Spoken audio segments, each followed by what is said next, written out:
Welcome to the While You Wait podcast. We work to bring you stories of humanity, care, and hope from across the Arkansas healthcare landscape, all while you wait to start your day. Our series is hosted by the staff at the Arkansas Behavioral Health Integration Network, a local nonprofit dedicated to better health for all through integration.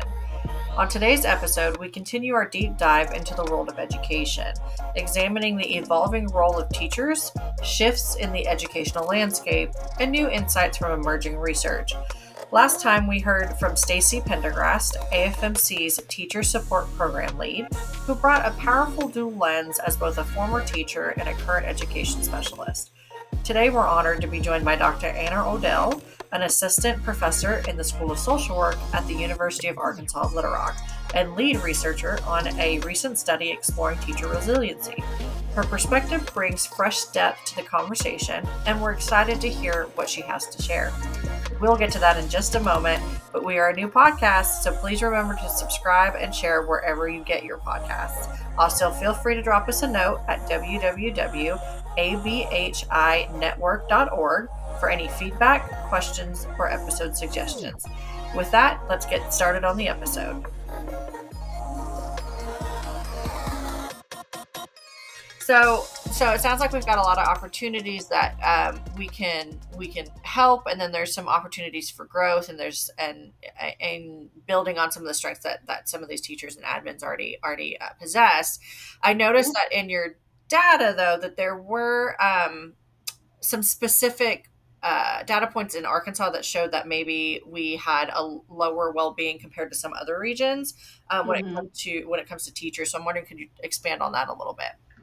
Yeah, I can talk a little bit. I did regions, and my study was national. I had a little over 1,000 teachers that responded, which was incredible for at a dissertation level. It's been incredible, but obviously wanting to expand that. So the southern region kind of includes everything from kind of that south coast with North Carolina, South Carolina, all the way over to Texas. And so Arkansas, I didn't specifically gather state by state data, so I just want to make sure that little caveat. But of the teachers in the southern region, they were actually my highest, I believe my highest respondents, which is pretty cool. But it did include the state, didn't they?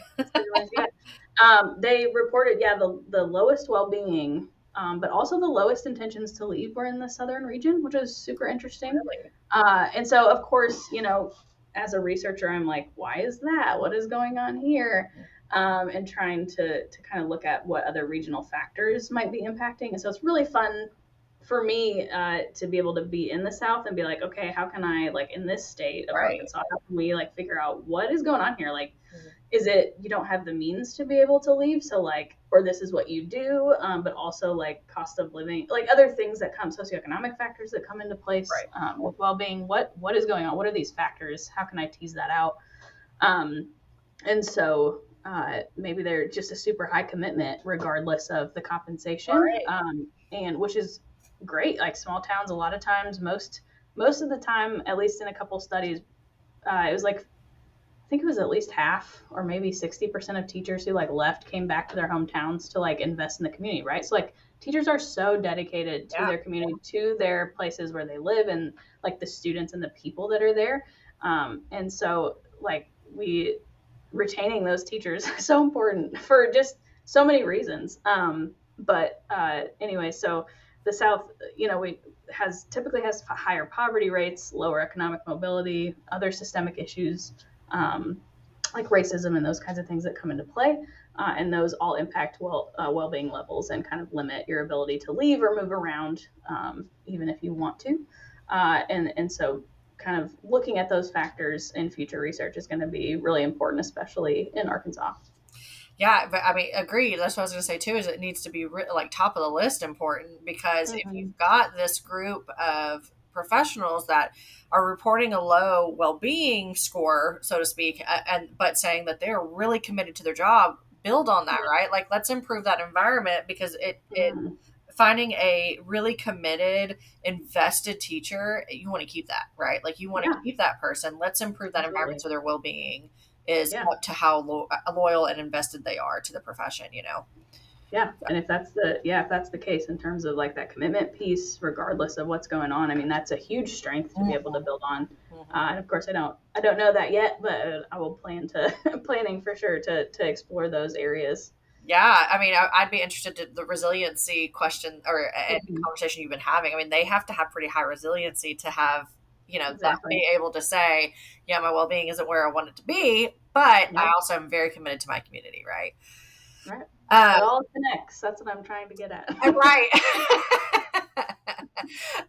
So, you know, a lot of people might assume like pay or environment or conversations going on in the adult realm may not affect our students in the classroom, which we've been talking about for the last hour. So hopefully no one thinks that anymore. But I'm interested in what your thoughts are as far as the role of equity and whether pay structures and safety and representation, how does that play into supporting teachers and how the students, eventually feel? How does that play into the Sure. classroom? Yeah, that's not necessarily something it's a really good question, not one that I necessarily included to measure in my study or anything, but just kind of thinking through it. I did include a safety piece in my study as one of just because of the increase in both school violence or school Yeah. shootings, as well as the increased behavioral issues that have occurred since COVID. Mhm. I don't know that I touched on that earlier, but there has been documented increases in behavioral issues in the classroom, which have created some safety issues, of course, Yeah. since COVID.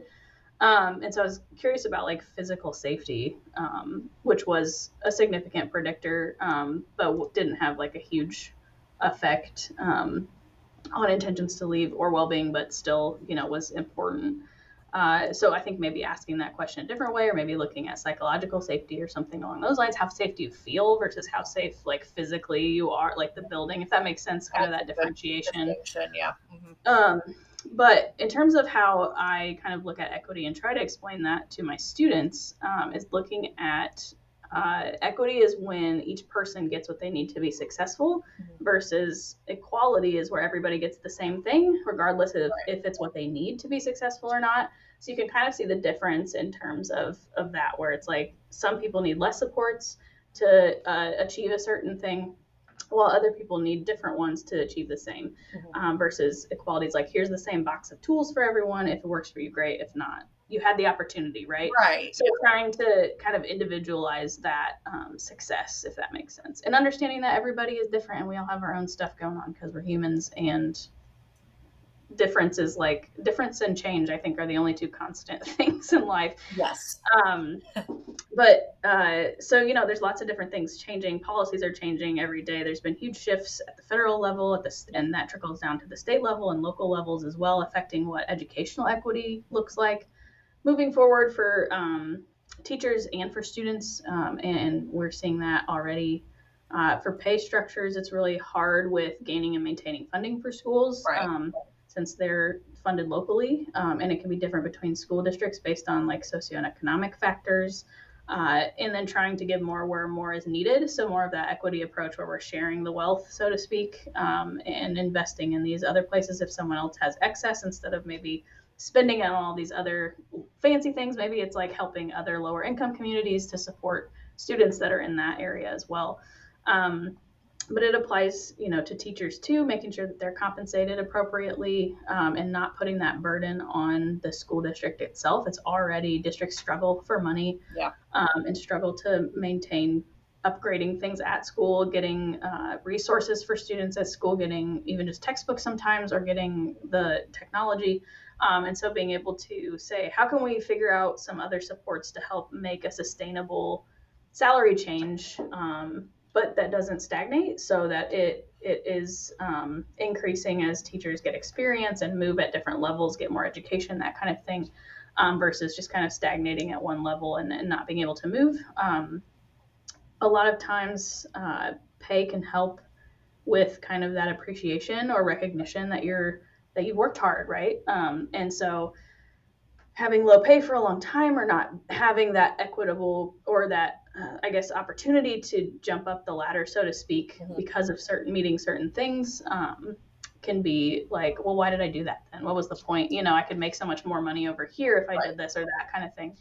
And so that's where that kind of heart piece comes in with that commitment. But it shows respect and appreciation and recognition for their investment. So it's kind of like, how do we create a sustainable system that gives you what you're worth and then also allows you to increase that, right? Just like any other job.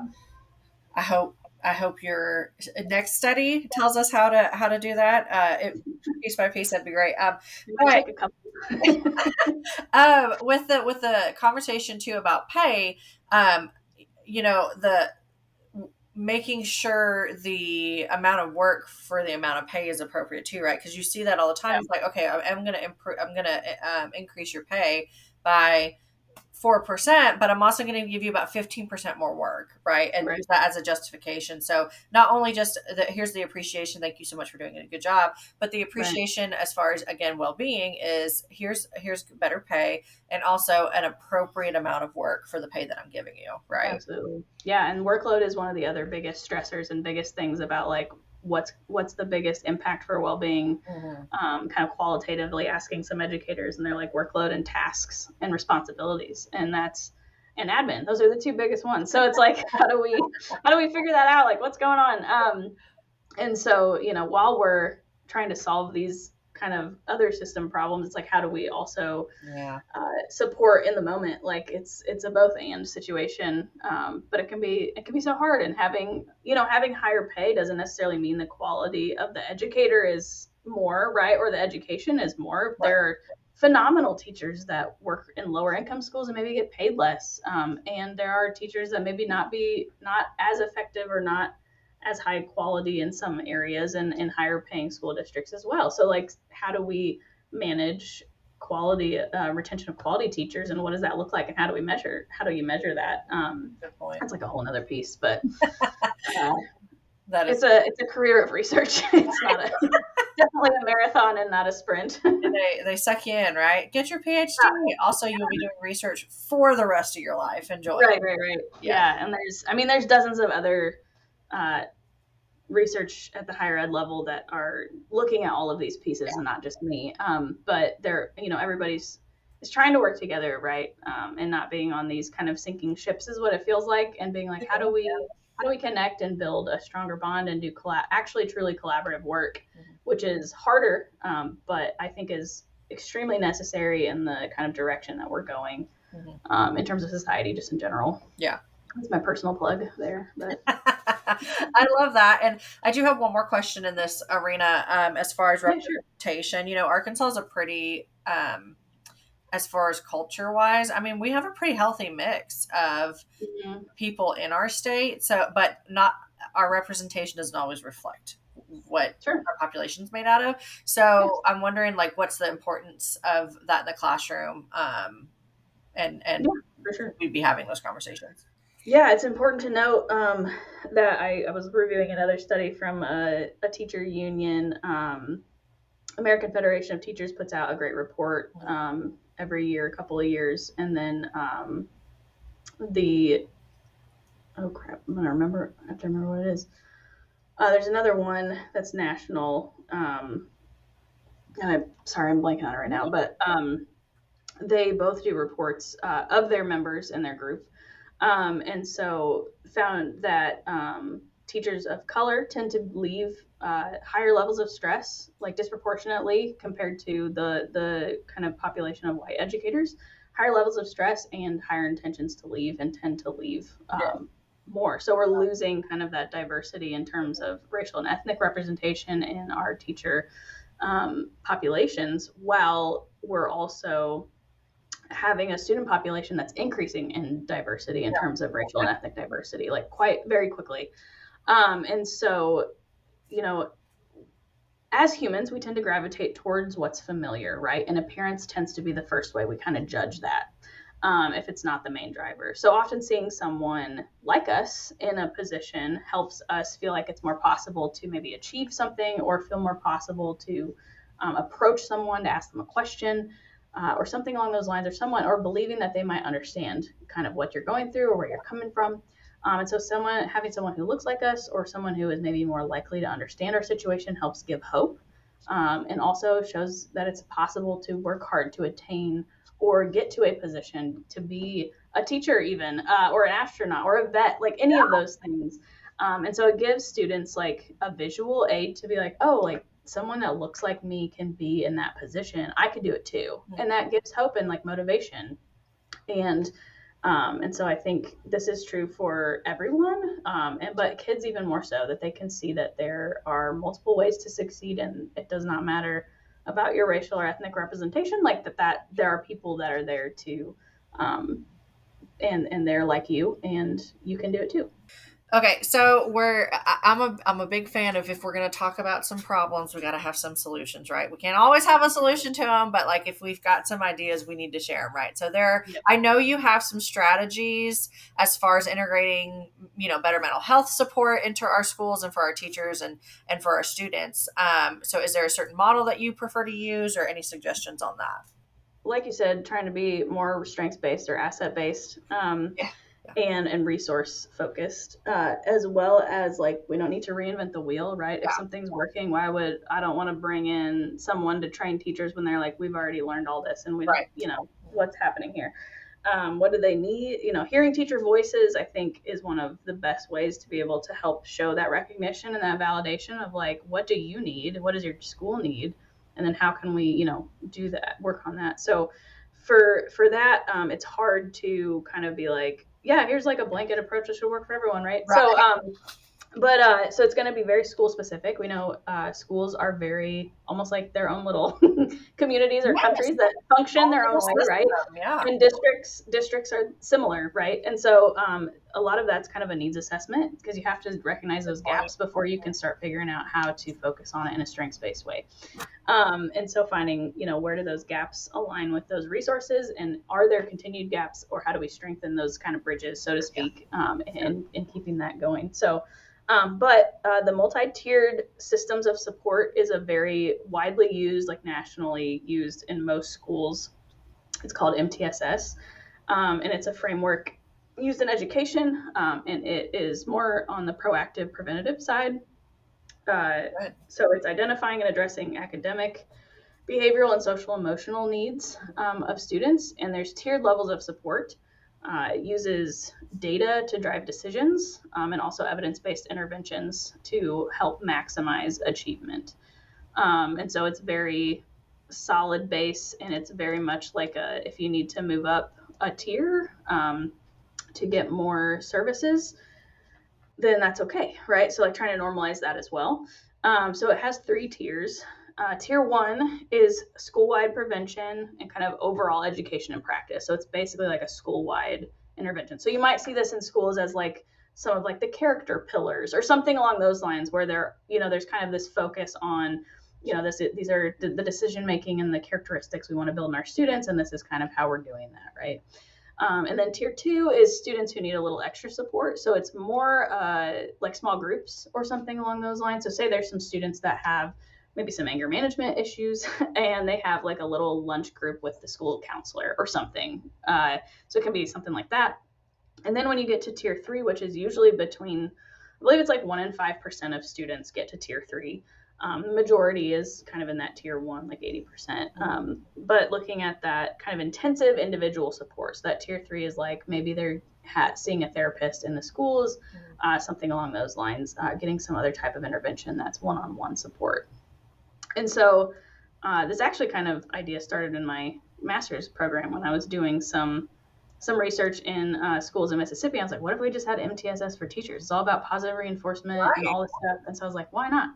And so, my colleague, Dr. Laura Danforth here, we kind of put our heads together and we're like, what could we brainstorm in each tier that might be helpful for teachers without even having this kind of, and in future research, of course, we'll be asking and trying to, sort those from a teacher's perspective and their voice, but kind of from what we've heard, just some ideas. And so we thought, from a tier 1 perspective, which is that whole teaching population, so everybody, trying to do some regular assessments of teacher well-being and job satisfaction and kind of school climate. So just keeping kind of a pulse check on those things. And also like using school social workers maybe in a different way. So supporting students and supporting teachers. And that can be like school social workers can be trained and have training in ways like behavior management, stress management, like trauma informed approaches in the classroom, workshops for social emotional skills for teachers specifically, just to like work on that. And coping, and then just integrating school social workers into kind of the school functioning as a whole. Sometimes it can be, it looks very different per school and per district what school social workers can do based on the needs, right? And so sometimes they're doing lots of maybe more attendance based things or that kind of stuff versus like maybe they're kind of seen as like a mini private practice practitioner in the schools and they just see students all day, or maybe they're just like the crisis management, so if there's ever any blow up of a student they're like running to go kind of put that fire out. Sometimes it's a combination of all three. But trying to, right, with social work usually. Yeah, absolutely. No, and usually if it's like your client too, people know and they're like, get them down here, like, well, I'm in the middle of seeing another student, so you have to wait, but that kind of thing. But, trying to find ways to integrate school social workers into a place where they can support both, or maybe increasing the school social work, number. But that can be hard too. And that can come down to money as well, which is just tack that on to another thing that districts don't use the burden of, right? And then in terms of tier 2, so maybe a smaller portion of teachers that are still really struggling with certain things or need that extra support, maybe their burnout level is a little bit higher, doing some maybe group support services, so maybe some restorative practice workshops or mindfulness workshops, any type of wellness training, whether that's during the school year, right before it begins, maybe it's during the summer and having some retreats or something, that kind of thing, as well as being like encouraging them to build their own kind of restorative techniques and like what they want to do and practices during the school year, which could also be kind of for everybody as well. Yeah. And having monthly meetings with administration for accountability and support and encouragement, just being like, I hear you, I support, like, is there anything else we can do within reason, obviously. But having that administration piece is important. And then when you get to that tier 3, which is the smallest portion of teachers who would need like intensive individual support, maybe individual therapy services or referrals to community providers, or even inviting a community provider to come if they can come in after school hours so teachers don't have to leave the building, making it as accessible to teachers as possible and as easy as possible. That's going to get it. So helping with that kind of emotional and psychological health there. Weekly check-ins with admin if possible, just a little, even a 5-minute like support and encouragement situation. I know that's hard because admin have their own things that they're dealing with. Right. As well, but having that kind of that leadership check-in can be really helpful for teachers that are struggling, especially within that first 5 years. And then my study, actually, this is a little caveat, but I should have talked about it earlier actually, but found that first year teachers had the highest well-being and the lowest intentions to leave, and then when you look at second year teachers, they had the lowest well-being scores and much higher intentions to leave. I think it's either the highest or second highest, and that never evened out until like year 10, where that like kind of got back, but it never reached the highest well-being level, and it never reached like that lower intention to leave level ever again in their career. So that first and second year of teaching is really important, and I know that the School of Education here is doing some excellent things to help support those first few years, those new teachers, but just kind of understanding even in that sample, in that smaller portion of my sample that was in those first few years of teaching, that's huge to have that significant of a drop, and so keeping that in mind too. And asking, what are you doing to our new teachers? And right. What are you doing to them? Yeah, and I think older teachers as mentors is really helpful. Like that's something that can give them hope and encouragement too, versus like this figure it out while you're here kind of situation. But yeah, so like just that kind of shock maybe of never being in the classroom or not being in a classroom on your own and teaching and seeing that. I mean, it's a lot of social learning too, or professional learning, modeling, that kind of stuff. as well. And so, just trying to understand that. And so maybe that group would be more part of that tier 3 at the beginning because of that abrupt, versus kind of like a tiered approach. And I think that's kind of the outside, the pre-teaching or pre-service teachers, working on that education piece and that experience and internship kind of piece too. But yeah, I forgot to mention that earlier. Sorry about that. A good one to kind of think about too, and like what does that look like, and how does that change your approach to your new teachers and everything. And if they say, oh no, I'm fine, I'm doing it, like, are they actually, and really like sitting down and having them like talk with you about stuff. I mean, like we talked about with preventative early on with the kids, this is the same thing, right? So if you put in a lot of supports and kind of saturate the first year with support, they may still, have maybe a little bit of a struggle. Again, like you're saying, this is a new thing. There's the first time happening in their own classroom. Like, so there's going to be some inherent issue, so to speak, with the end of the first year. But like being preventative and really, really supporting them and holding them up their first year could prevent some of the stuff that we're talking about. That's a good point. Yeah. And I think too, like with teachers that have been there a while, they want to give back to other teachers too, right? Like typically they want to, like, they're investing in students, but also like if they can say, hey, here's what I've learned, can I help you? Like, that kind of thing. And fostering that kind of teamwork approach and that support, I think is really helpful too.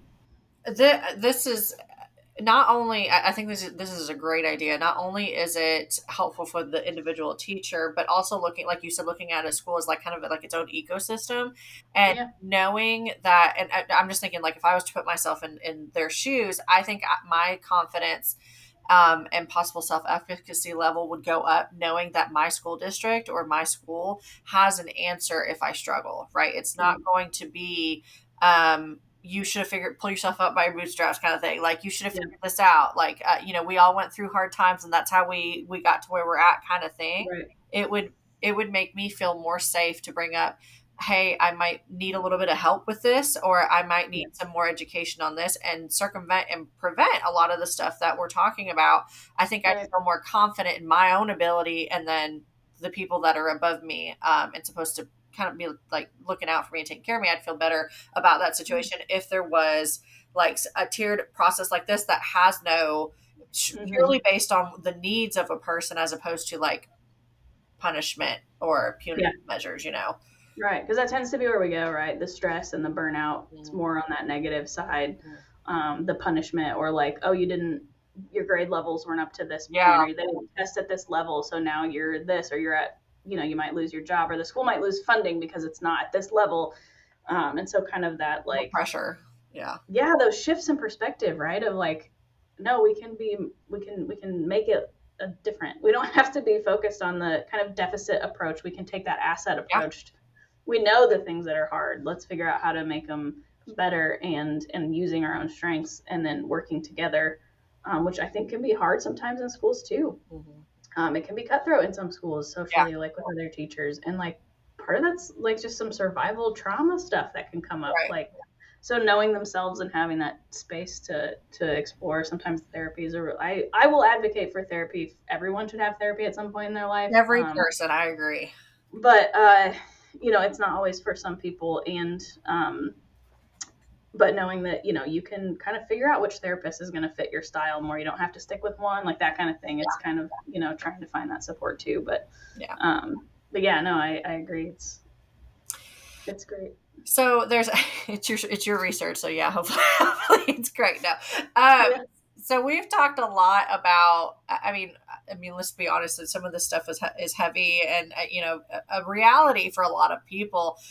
So it can feel kind of, when we're looking at these problems, it can feel kind of like discouraging, or like, wow, this is a really big mountain to go up. Where do I even start? Like, how do I do that? So like looking at, of course, us being therapists, looking at strength-based or asset-based, which I really like how you said that. Where do we go from here? Like, what can we do as far as like hope and encouragement? Like, what are we doing well?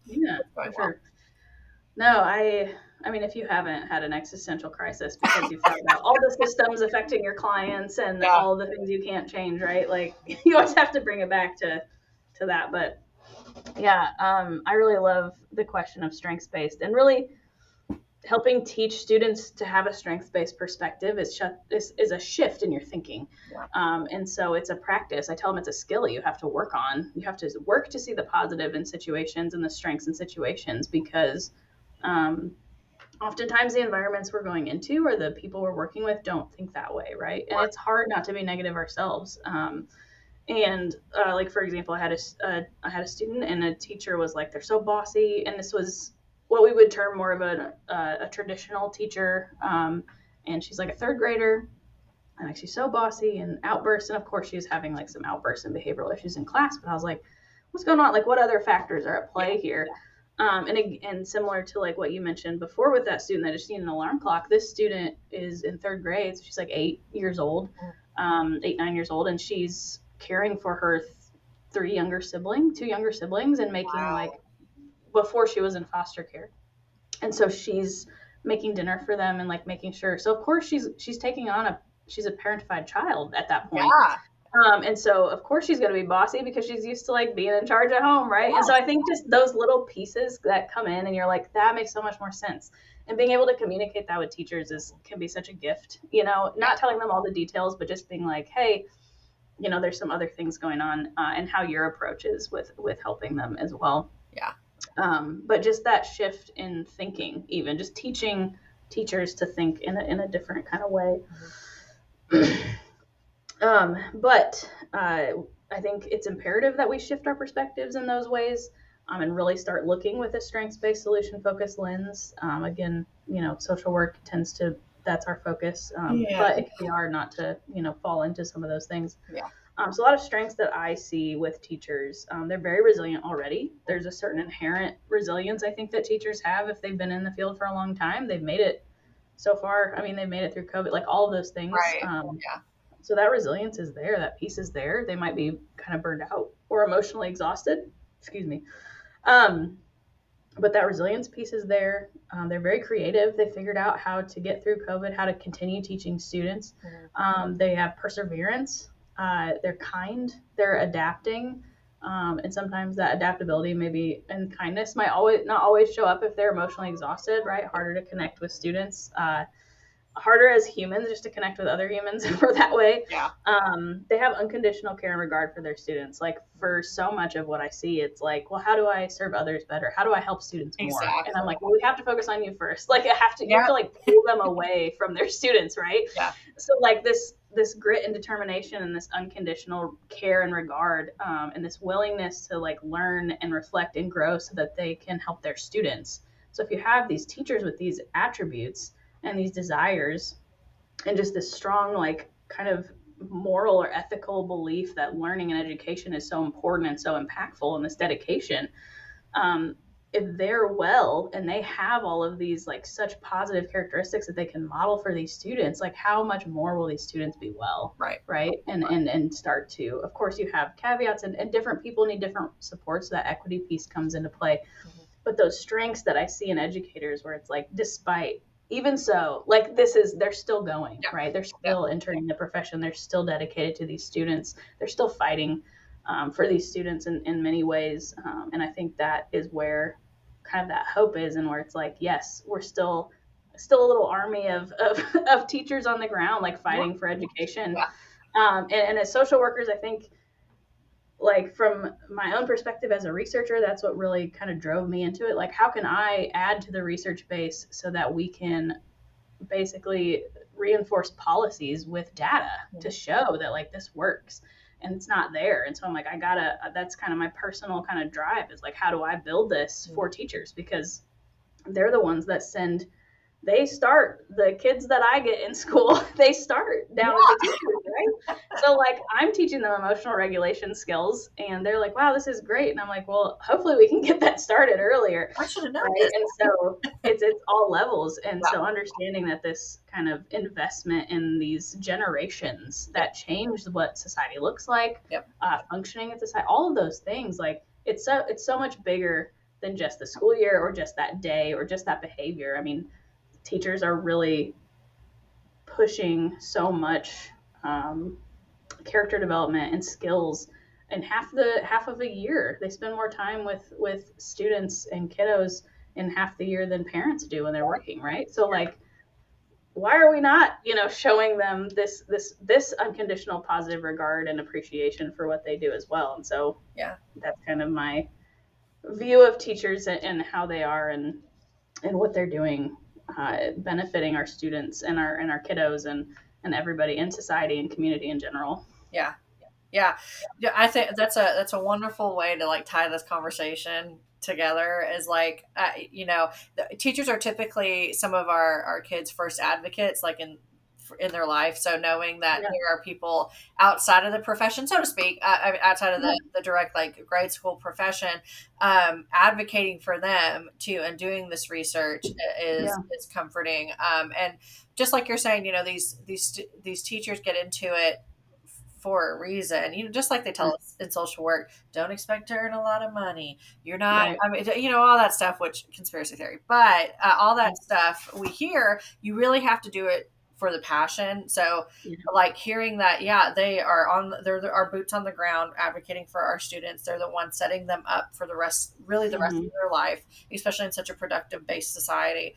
And the kindness and the perseverance. It wasn't easy to get a degree, 2 degrees, 3 degrees, and a teaching license and all of that, right? Like somebody just doesn't do it because they're bored one day, right? So there's a lot of things that if we can multiply that on a systems level, everyone will benefit from that. And that's kind of what I'm hearing from a lot out of your research, and a lot of the initiative that you've taken with this topic is, we recognize the strengths that these teachers have. We recognize the good that they're doing. How do we multiply it? So it meets everyone where they're at. So they're kind of that front line along with social workers, but even then they're more front line in some ways because social workers get referrals from teachers, right? Exactly. So, like you said, teachers are the ones recognizing that there's a learning difficulty and they need more support, or there's the kiddos like, I didn't get breakfast. Well, what's going on there? Can we connect you to meal services or mental health services or behavior, whatever it is. They need transportation to school. Like, what does that look like? What resources does the community have? So they're really just like these little community hubs that help, almost doing social work on the side, right? And so if we can, increase this other piece of this well-being of teachers, how much more so can they help with like some of the things that tend to escalate with behaviors and mental health in students, how they can diffuse it in there, and that reinforces their self-efficacy in that sense. And it also decreases the caseload for the social worker, and they can address other issues in schools, or address other issues with students that need, they're not necessarily going to go and put out a little fire over here when there's a student that really needs those intensive services. And so trying to like kind of see it that way as well, that teachers are an asset and they can be folded into this mental and behavioral health kind of, I guess, sort of a net of being able to help students along with, even if they know the process to refer a student and they know what to look for, and that can be and how to help that student cope, and those kind of 3 things can help so much more for student well-being as well. Again, we want to thank our guest, Dr. Odell, for the work she is doing in this space, providing education and further insight into how we support our teachers and, in turn, our students. We hope to see you back for future episodes of the While You Wait podcast. Please follow or share this episode with colleagues, friends, and family. Until next time, take care.